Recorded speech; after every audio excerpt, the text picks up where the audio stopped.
And so we'll start with the first presenter, Professor Swan.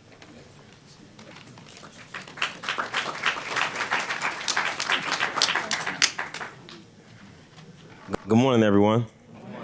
I first want to say thank you to everybody who worked so hard to make sure I was able to get her today. So, give thanks. The window's up. Just click on green. Click on correlation.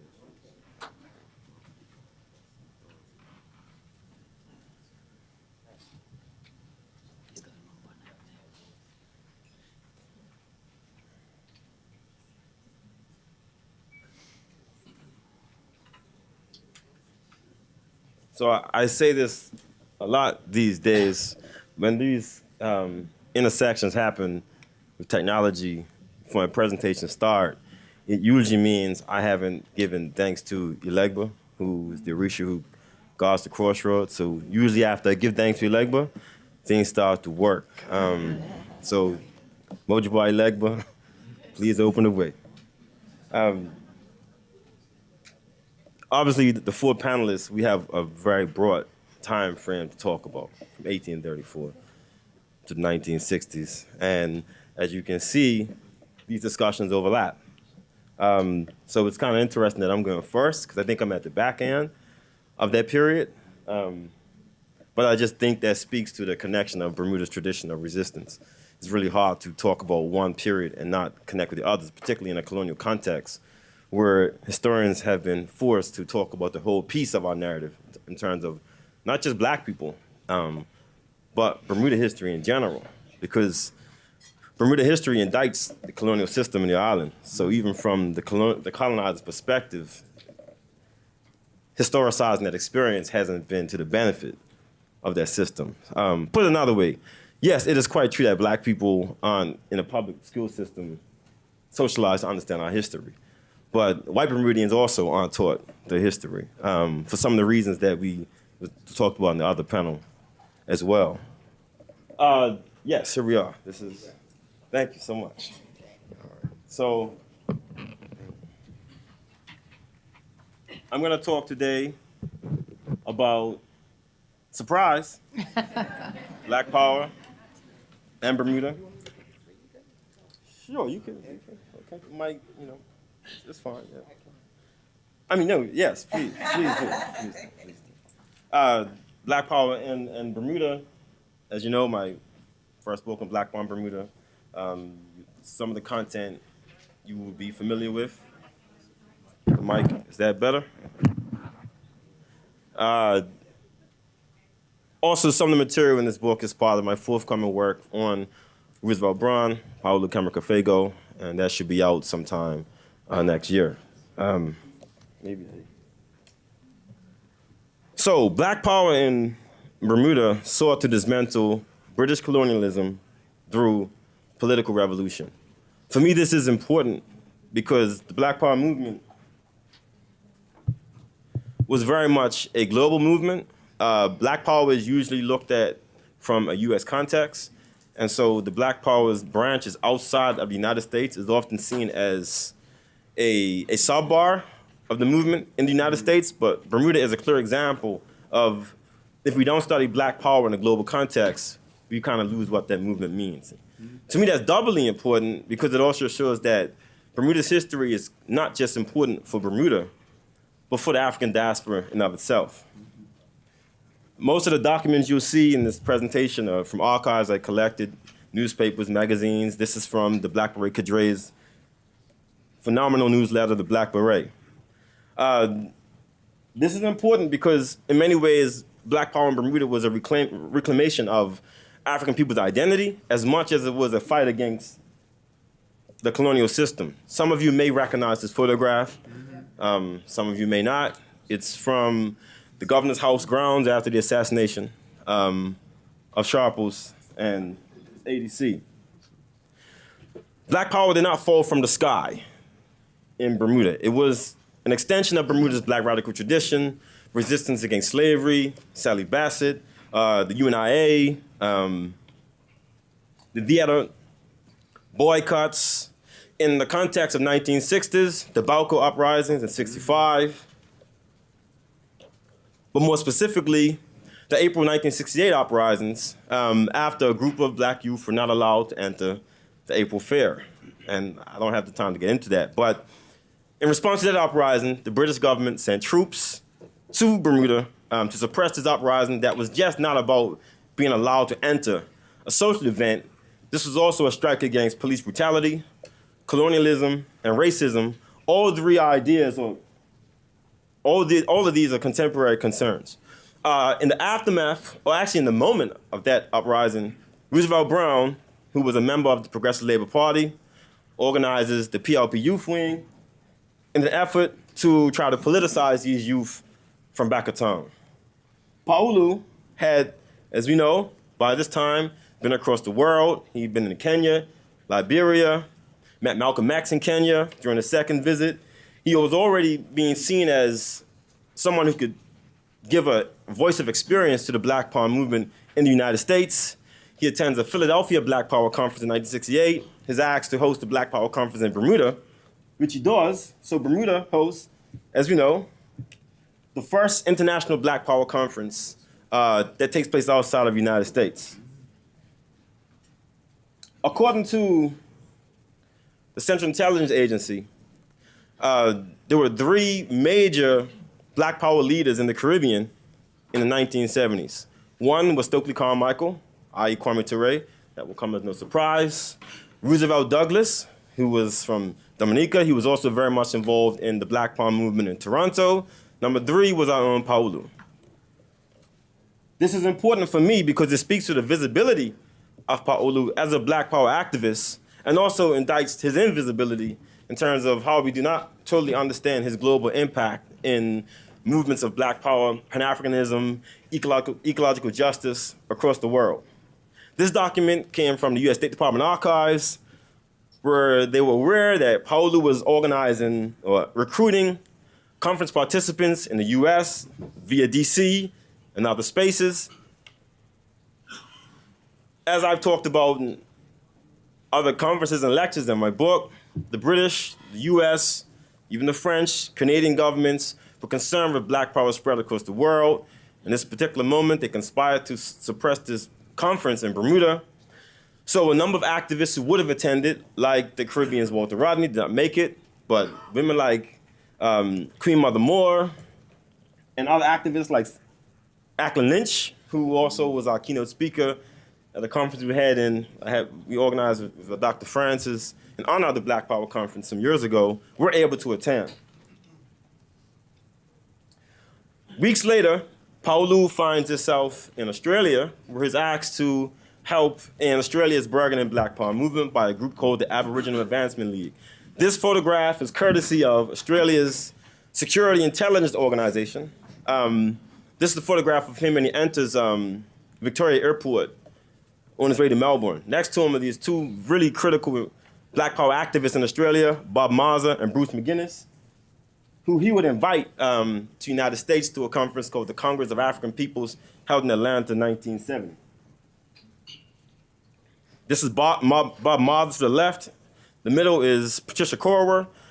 She's still with us. When I traveled to Australia, she had a lot to say about Paulu's impact on the Black Power movement in the Pacific. And we all know this photograph. This is from the Black Beret Cadre. Some of these members were involved in the uprising in 1968. They joined the PLP Youth Wing a year later after the Black Power Conference, which they formally hosted, or sponsored rather. They created the Black Beret Cadre. To the left is John Hilton Bassett. I'm sure we can guess the others. You see Jennifer Smith, the Phil Parent Chief, and there's also Cal Shabazz. Bassett spent time as a student in Chicago. He was close friends with Fred Hampton, a major Black Power, Black Panther, Chicago, who was murdered by the FBI, or the Chicago Police Department, in collaboration with the FBI. The Cadre became the vanguard of Black Power in Bermuda. They did a number of really amazing work. They created liberation schools. The magazine, The Black Beret, once again, it's a phenomenal transnational journal of anti-colonialism, solidarity. The Black Beret asks this question, is Bermuda like a little Rhodesia? So there's connection with South Africa. We're really at the forefront of black power in Bermuda, which also reveals another dynamic of black power globally as an anti-colonial movement.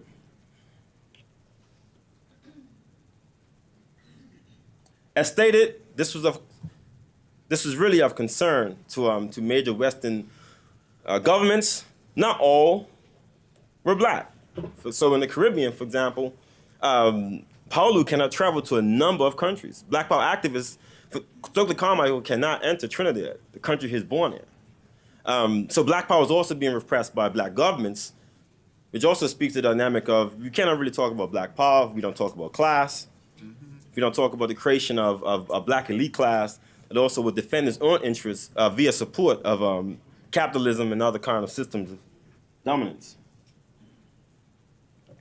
They beleaguered the movement via collaborative international networks of intelligence and repression, which begs another point. Usually when we talk about the repression of black power, it's in the context of the FBI's COINTELPRO programs, which is important. But to really understand the suppression of black power and the fight against the repression, we have to look at how other state forces also use or invested resources in trying to separate the black power movement, which is one of the reasons why we don't think of it as a global movement. Because through propaganda, through education, and other means, they've cornered this narrative of black power within the United States. This is a photograph from 1971. This was a picture taken during a Cadre protest in support of Angela Davis.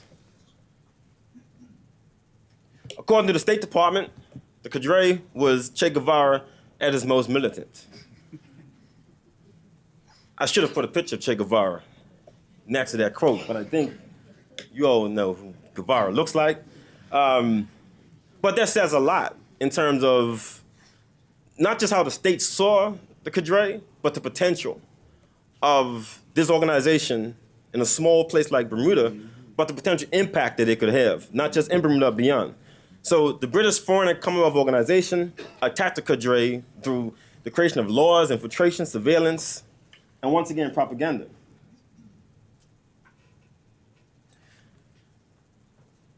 My time is up, but I will finish with this.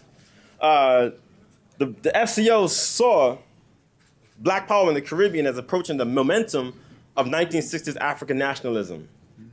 In other words, the very process that liberated Africa during the 1960s, they saw black power as having that same momentum. In other words, this is not just a sidebar movement that may come and go. It has the potential to transform the island or the Caribbean from plantation economies that the region has suffered from for hundreds of years. So they attacked the movement. As we all know, John Hilton Bassett is arrested after the Cadre burned the Union Jack in City Hall on a hot Saturday afternoon in 1970. He was charged under an offensive behavior bill, which was designed just to attack the Cadre. To me, this is striking, and it also speaks to the whitewashing that recently took place at City Hall in terms of the Sunday moral. But I don't have time to talk about that much further. But when you push, folks push back. We don't know enough about Bach Burroughs. We do talk about national heroes, wow. But in other social contexts, the heroes are the ones who fight against the colonial system. They maybe the people win, and then the folks who are defined as criminals, they become heroes after the fact. Facts. So Mandela is a terrorist while he's in prison. Facts. In Robben Island. He's part of the ANC. Facts. Has a youth wing. It leads an armed struggle against anti-apartheid system. Once they win, national hero, nobody's afraid to talk about Mandela. Facts. When we talk about Mandela, we talk about Mandela in terms of peace and love and unity and togetherness. So if Bermuda was to be an independent country, what would we say about Bach Burroughs? Would he still be the criminal, the person we dance around, or would he be transformed? So is the image of Bach Burroughs about himself or the political moment we find Bermuda in? Once again, my time has been up. These photographs were not in my book because the state had some issues with those sources, but I still have them, and hopefully they will be in the next. Thank you very much for your time.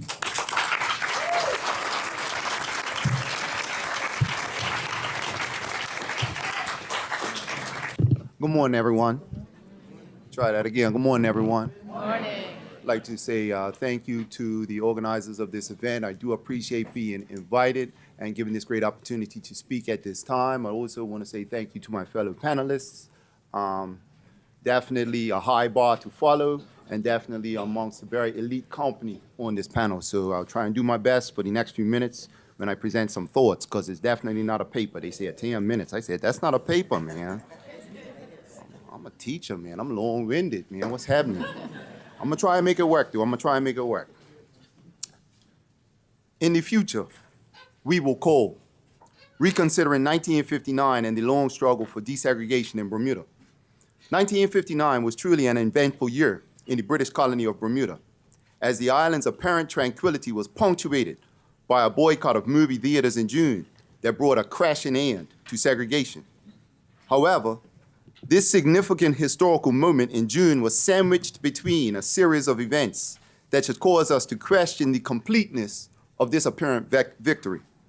Also, it should help us reconsider the meanings of June 1959 and cause us to align our perspectives more closely with those activists who fought this great racial battle. With these thoughts in mind, I would just like us to reflect on some events which occurred before and after the theater boycott of 1959, before concluding with a thought from the progressive group. And if you're wondering, it's up there. It was May 15th, exactly 1 month before the start of the theater boycott, when the famous African-American poet Langston Hughes arrived in Bermuda. Langston Hughes had been invited by the Women's Auxiliary of the Alpha Phi Alpha fraternity, and he performed poetry readings at Berkeley Institute, made speeches for the Bermuda Union of Teachers, and visited a number of schools around the island. While residing at the Archland Villa, they're in Pembroke, Hughes penned a letter to a friend of his in New York City, describing his thoughts on the island. He commented the following. He said, "Bermudians had, and I quote, treated me so nice. I ought to love their island. But not I. Nay, not at all." In the paragraph which followed, Hughes revealed some of the reasons for his dislike for Bermuda. He stated that the island was, and I quote, almost as segregated as North Carolina and full of British crackers.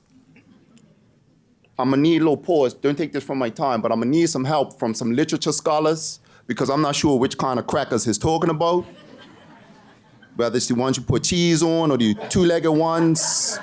I was at a difficulty. I must admit this. I have a PhD, but I struggled with this crackers. So somebody help me out after the conclusion thereof, please. Thank you. You can start my time again.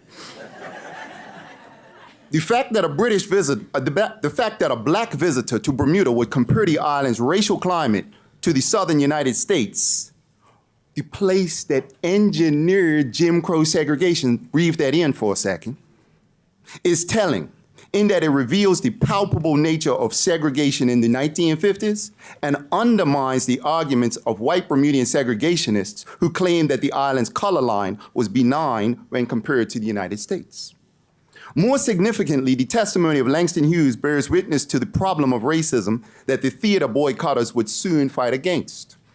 Still, more than this, I draw attention to Langston Hughes and Archland Villa to highlight the significance of black tourists and the black-owned tourism sector in the long struggle for desegregation and civil rights in Bermuda. You see, in the years leading up to the theater boycott, black tourists were vocal critics of Bermudian segregation. And as consumers of the island's #1 product of tourism, they made their opinions known in the African-American press, the Bermuda Recorder, and the periodicals of other Caribbean islands. The owners and operators of black hotels, guest houses, and other hospitality services, they joined with black tourists in challenging the color line. They spoke out at public events like the Leopards Club's dinner. Some of you might remember those. They lodged formal complaints before the tourism officials, and they advocated for civil rights causes in the House of Assembly, as well as before legal and political authorities. by networking with black people throughout the Atlantic world to solve the problem of Bermuda segregation using both formal and informal political processes, Bermuda's struggle to eradicate segregation must truly be understood as a diasporic civil rights struggle. In other words, a case study in black internationalism. And I'm so thankful to follow Dr. Swan because he's threaded that outline already in some of the activities of Dr. Roosevelt Braun, Paulo Camargo. You see, for example, as it relates to desegregation in Bermuda, we can see these examples of diasporic civil rights. For example, the island's very first successful theater protest was organized by Miss Carol Hill and Mrs. Georgine Hill following the Bermudiana Theater Club's refusal to sell them tickets on account of their race. You see, Georgine's husband was Mr. Hilton G. Hill, a travel agent and owner of Bermuda Vacations Travel Service. He suggested that they should picket the theater, and after months of activism, the theater dropped its color bar in spring 1951. Another example may include, in 1954, the Bermuda Jockey Club, the horse racing track there, desegregated its grandstands after a sustained effort of political pressure by Russell Pierman, E.T. Richards, and Hilton Hill. The campaign to desegregate the Jockey Club was sparked by an incident during the summer of 1951, when 4 African-American tourists were denied entry to the grandstands. And those politicians who I mentioned, Russell Pierman, we know that he was involved with the guest house industry through what? Being owner of what? The Hermley Guest House, yeah? Run by his wife, Doris.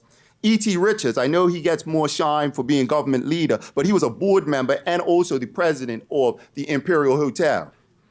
Also, Hilton G. Hill, as we've already mentioned, very famous travel agent who eventually expanded his business and moved to the United States and ended up handling travel for the NAACP and even the Nation of Islam. Malcolm and them brothers was traveling by. Hilton G. Hill. Bermudians are everywhere.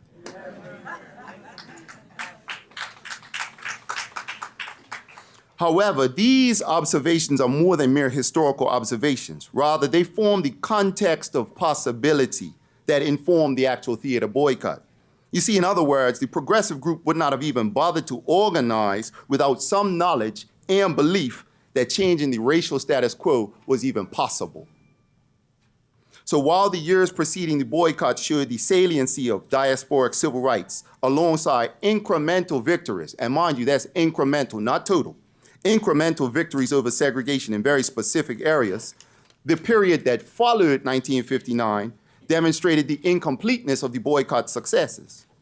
With respect to its successes, the progressive group organized a boycott of all segregated movie theaters on the island that began on June 15, 1959, and by June 30th, they had compelled all 6 movie houses to desegregate. These movie houses were owned by Bermuda General Theaters, and they ended up desegregating completely, even though they denied that it was the pressure of the boycott. In addition, the street protests and motorcades associated with the boycott frightened the white elite management of 7 hotels into relaxing their racial rules. And I say relaxing, so I'm gonna come back to that.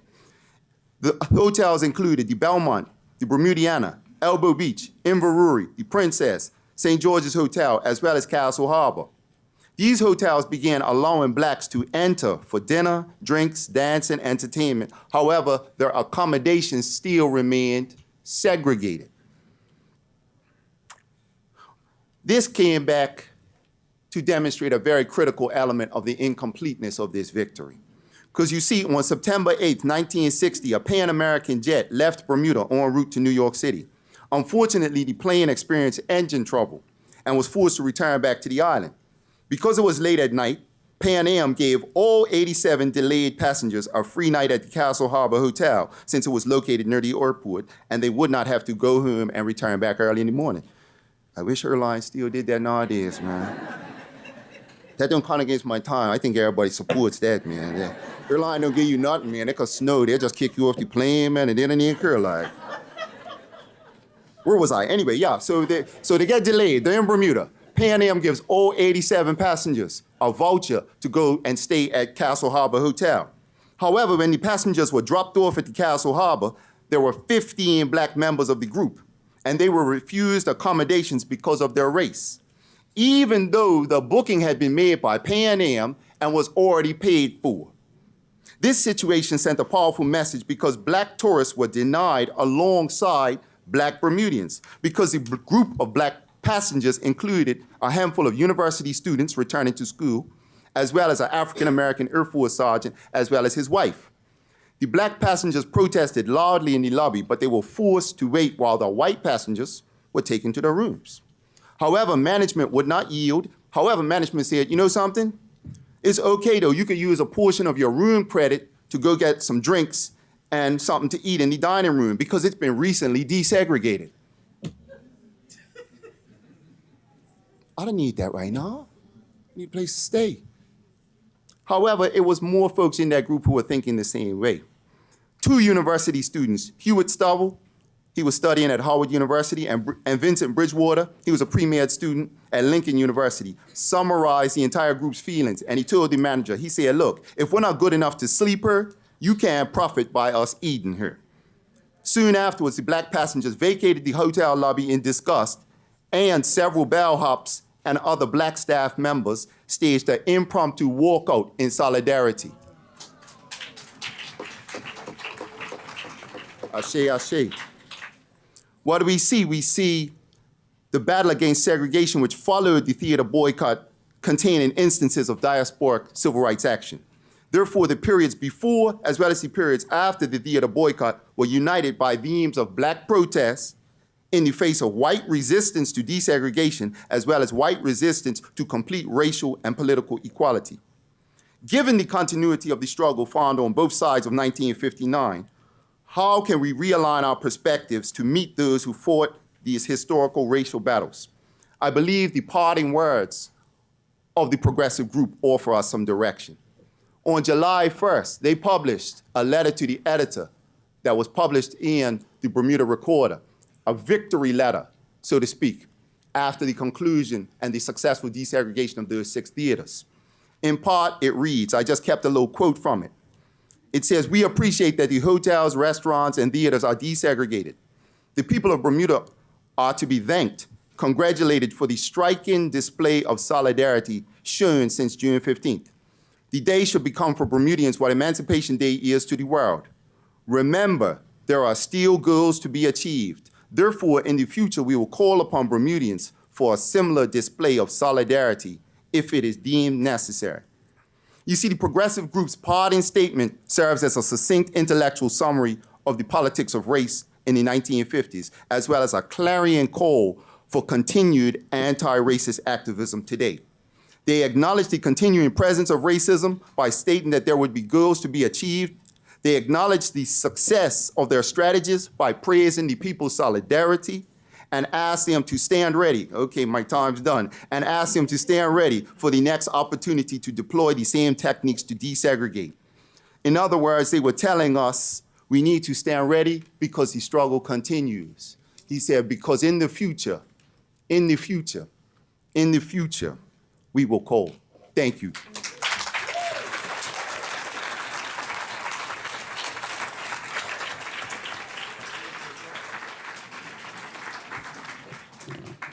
I suspect strongly because I said that I come from the intellectual center of the empire, there is strong resistance to my enforcement of time limit. The next presenter is Ms. Winfield.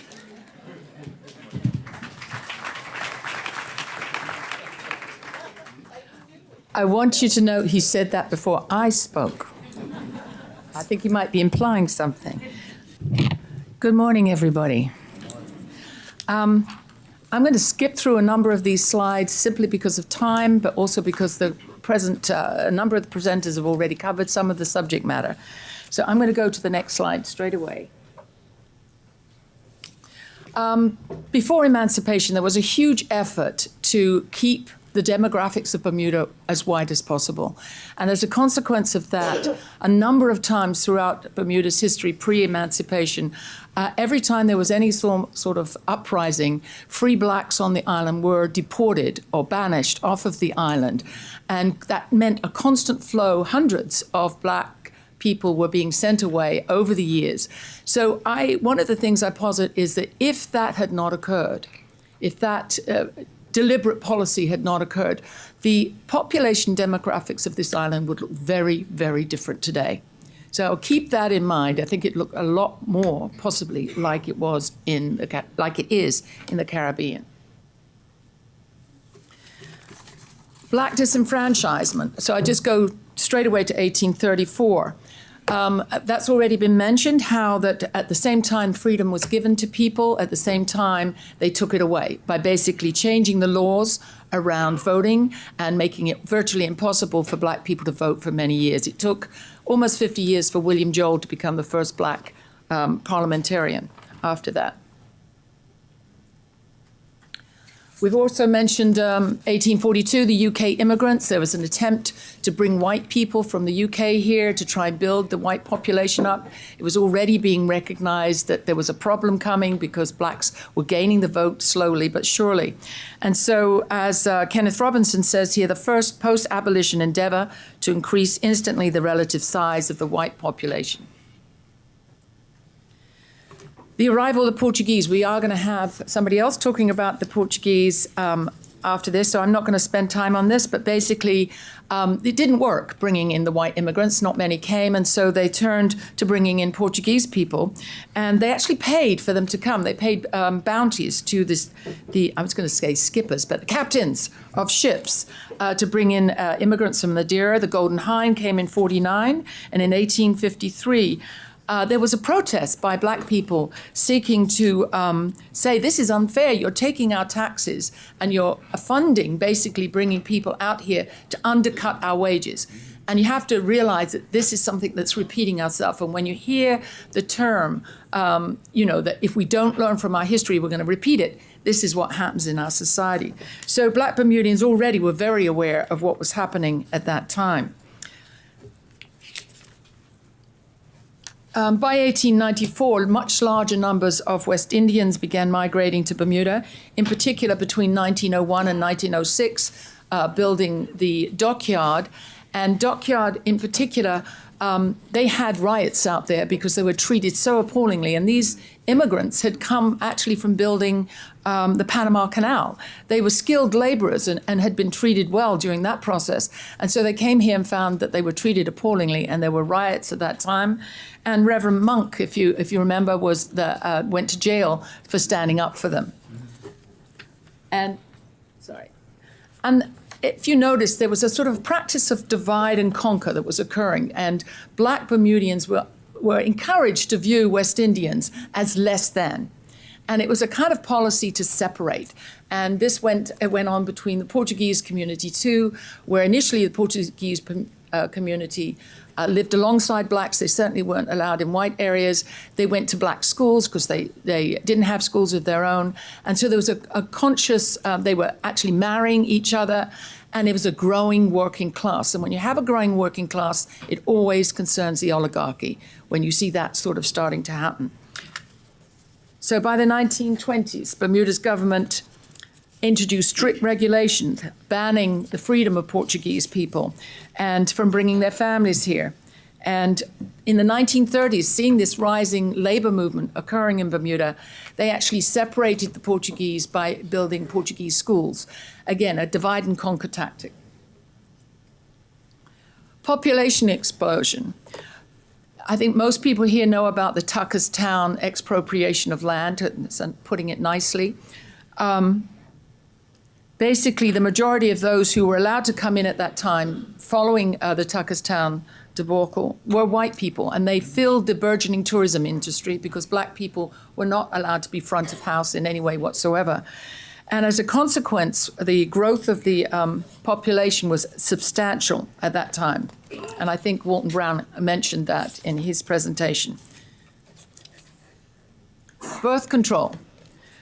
Between the 1920s and 1980s, the first indication of this is a report that was published by the government about the sterilization of blacks. It wasn't carried out, but the intent was there. And to that end, Margaret Sanger, who many people might know of, who was a birth control advocate, she proposed sterilization and eugenics, and she was invited, and note to who she was invited to speak. It wasn't just the medical fraternity. These are the people she was invited to meet with. And the population, Sanger wrote, that had increased by 10,000 within less than 10 years. And much of that actually was white people coming into the island. But there was a much higher birth rate.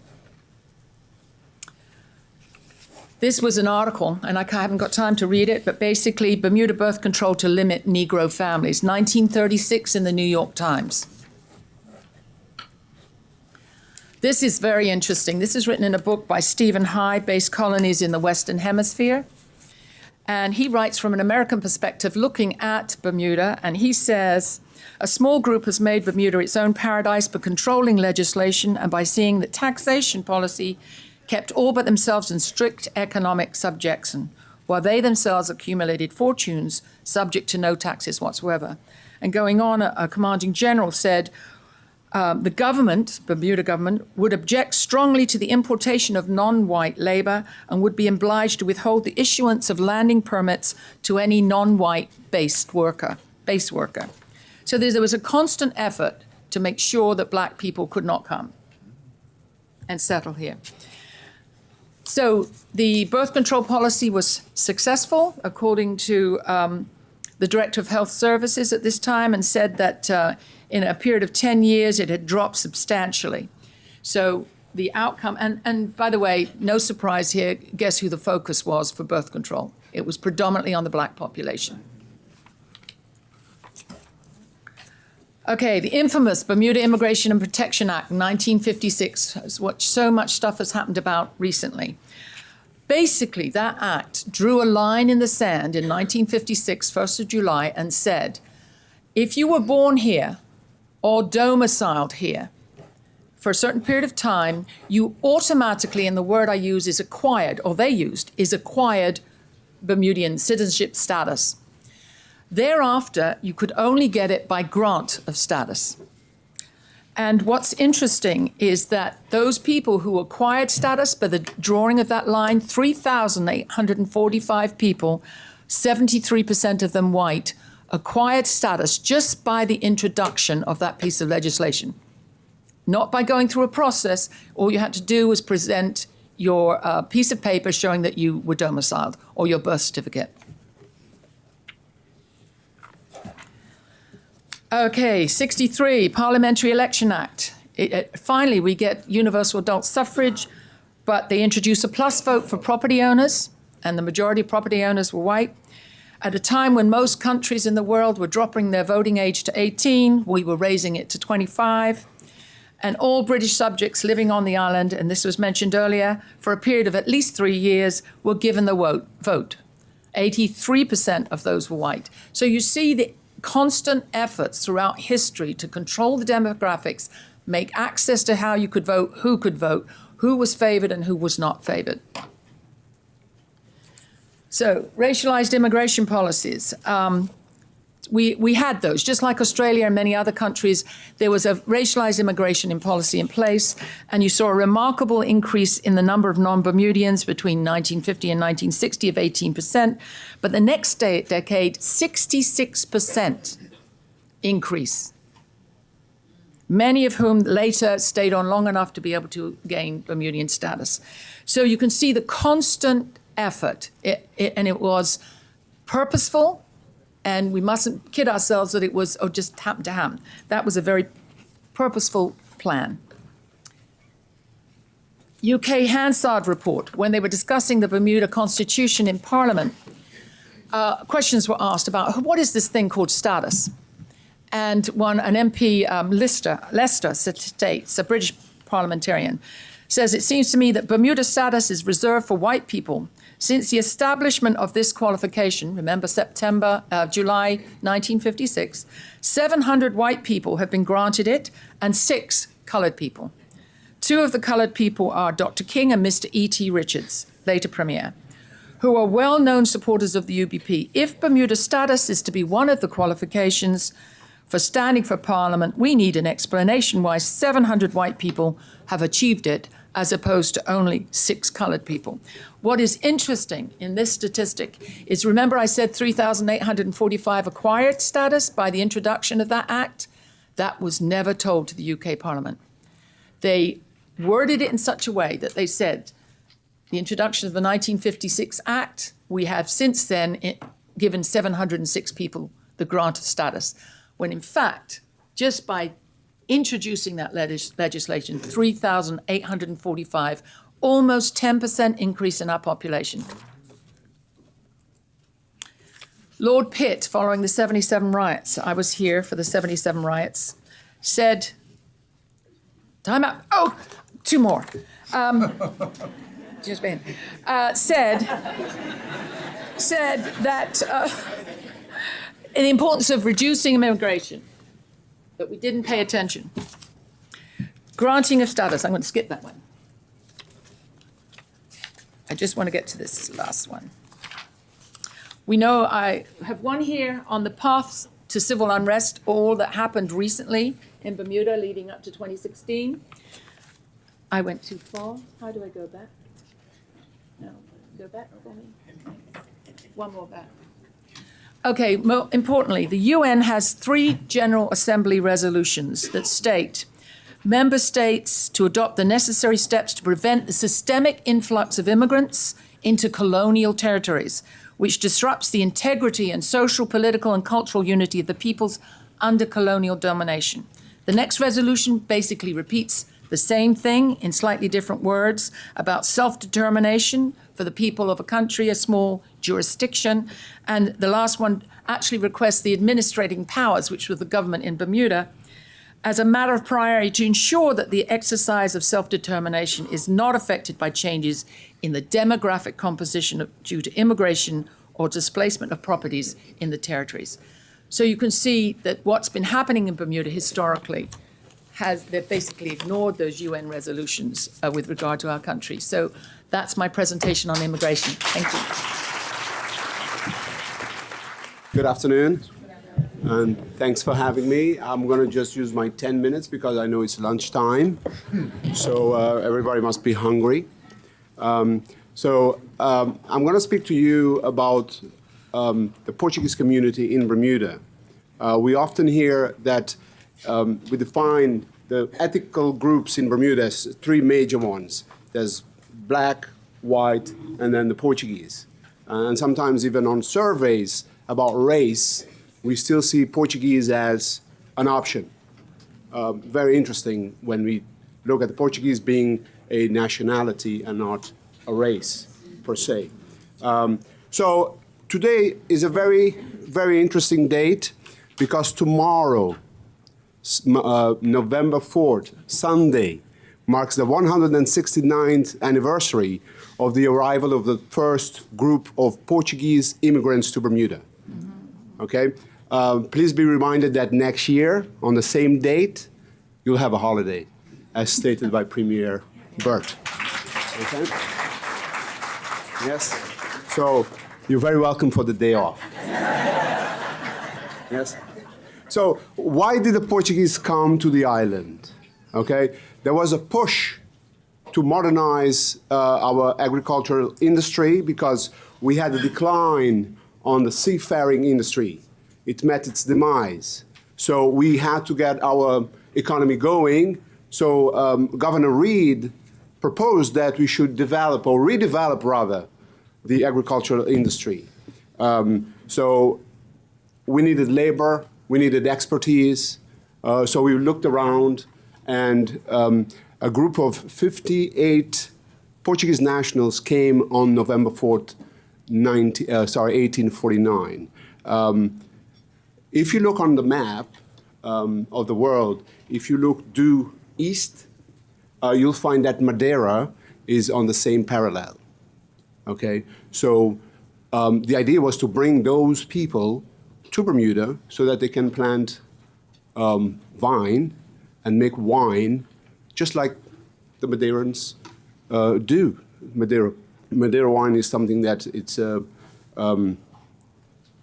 something of just like port wine, something exquisite. So we wanted that as well in Bermuda. However, we didn't go into that type of business. We developed agriculture.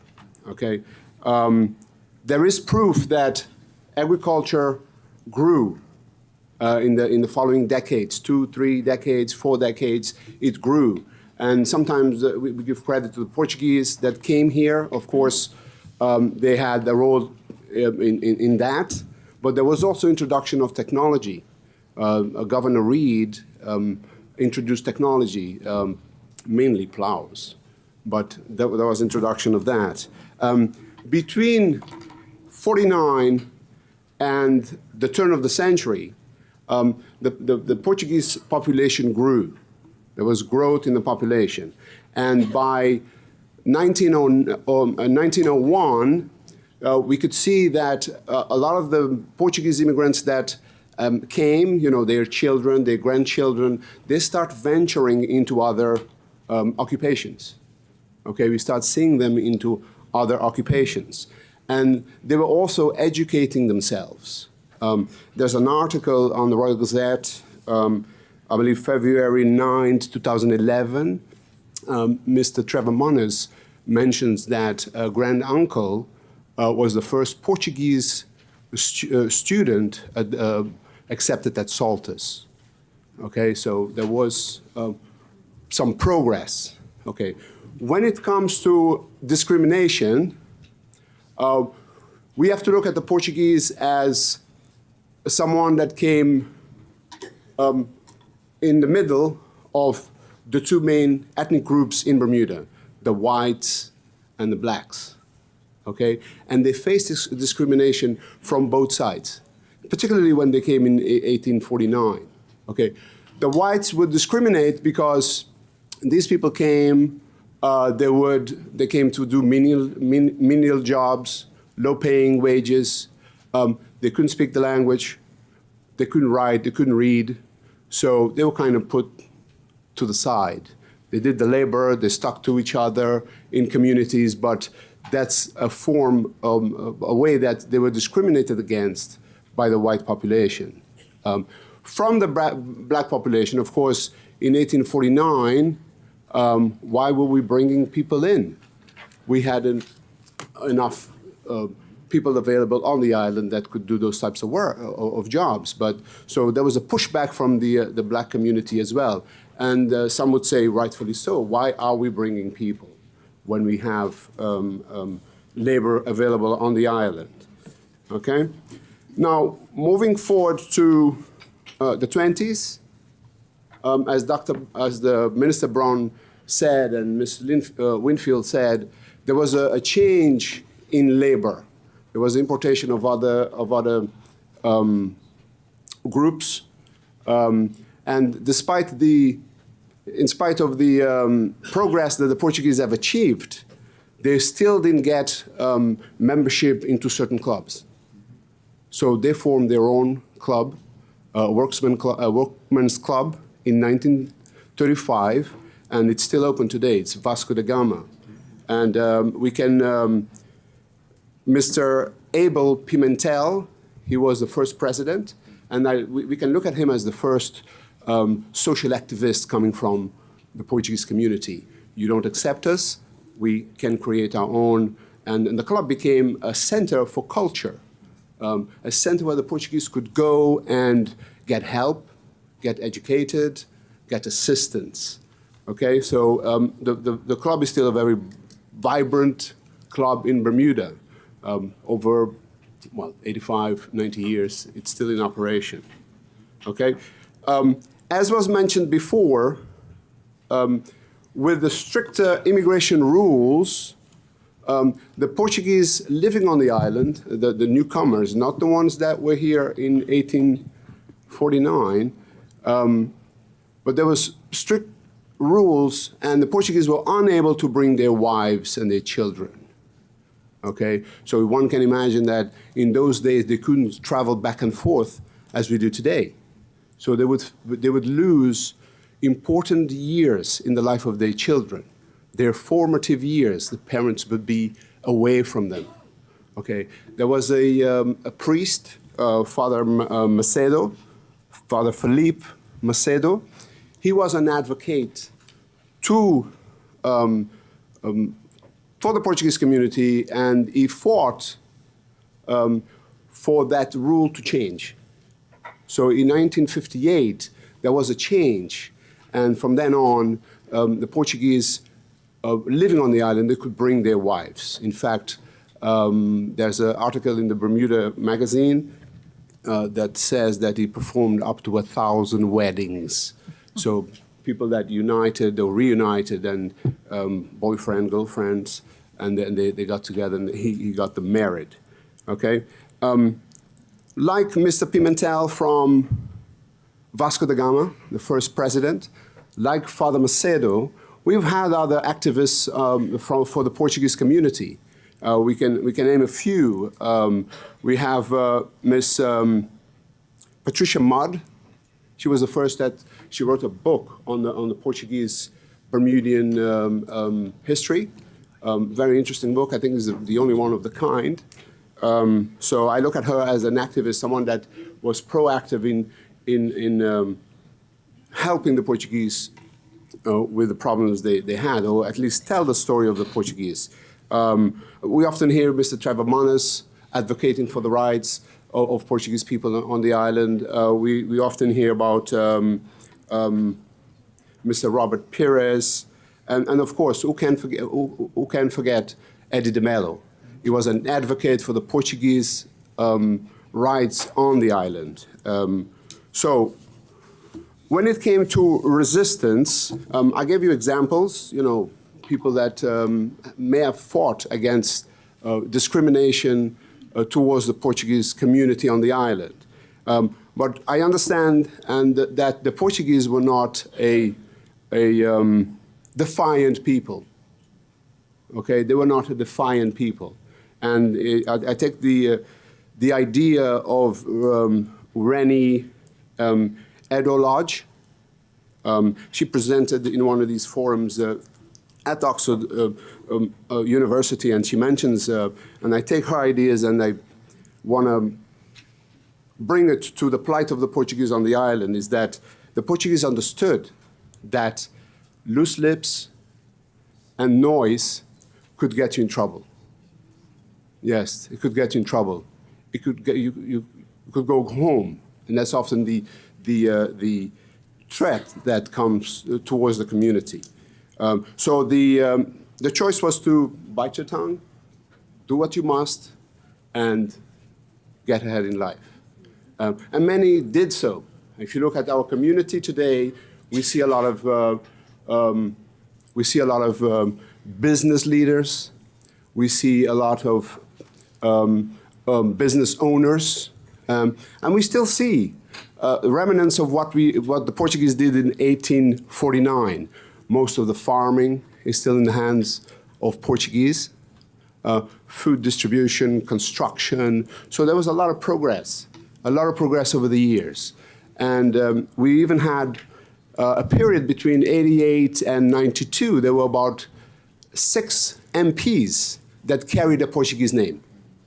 Okay, carrying a Portuguese name is a strong aspect of your heritage, of course, but it doesn't mean that those people who carry that name will be advocates for the community. And I will just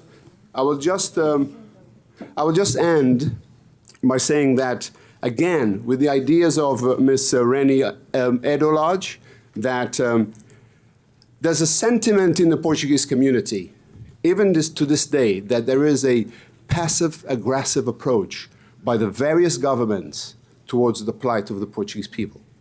Okay, there is a procrastination. There is a pushing to the side. There is an hesitation in taking care of some of their issues. And the main issue that we now hear is the fact that they feel, or generally they feel, that they belong to Bermuda. They were allowed to come here a century or so ago. Okay, they've allowed to be working here for 40, 50 years. They've allowed to bear children and grandchildren. Yet there's some people that still don't have something that says, I belong to this island. And they live as Bermudians. They feel Bermudian, but this passive-aggressive approach by the different governments is something that they feel should be addressed. Thank you very much. Thank you. It's obvious that we would have to take questions and issues that are rising from this panel in the last panel because, as they say in my culture, when question of hunger arises, every other question has to be suspended. Thank you very much. Thank you, panel.